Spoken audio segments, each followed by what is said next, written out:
Dieu a mis au service du prophète Suleyman les djinns, y compris les diables, les shaitans.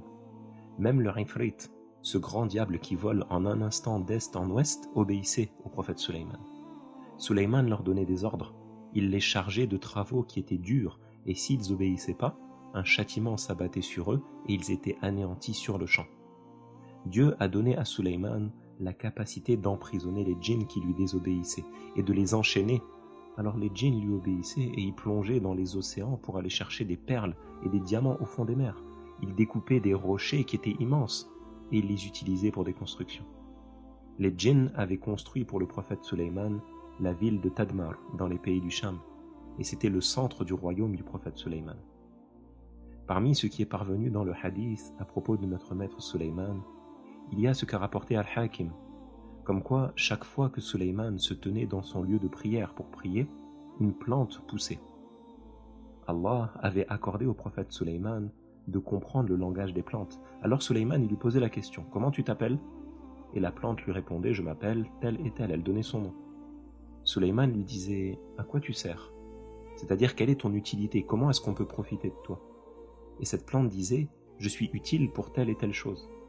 Si c'était une plante pour la consommation, Suleyman la plantait, et si c'était une plante médicinale, son utilité était écrite comme quoi cette plante, elle sert à soigner telle ou telle maladie.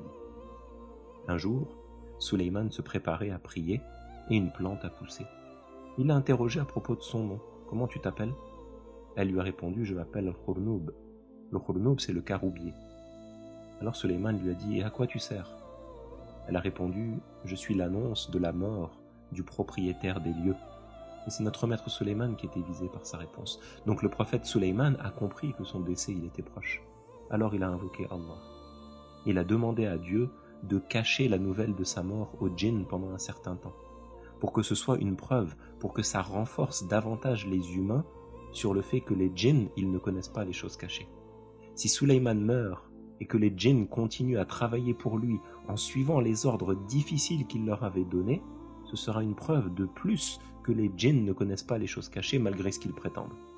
Même le qarin, le djinn qui parle à ton âme, le djinn qui lui suggère des choses sans que ce soit à partir de paroles faites de lettres et de mots comme la parole des humains entre eux. Ce qarin, il ne sait pas ce que l'on a en nous, ça lui est caché. Suleyman, il a coupé la plante et il en a fait un bâton et il s'appuyait dessus. Un jour, alors qu'il était appuyé sur son bâton, le prophète Suleyman est décédé.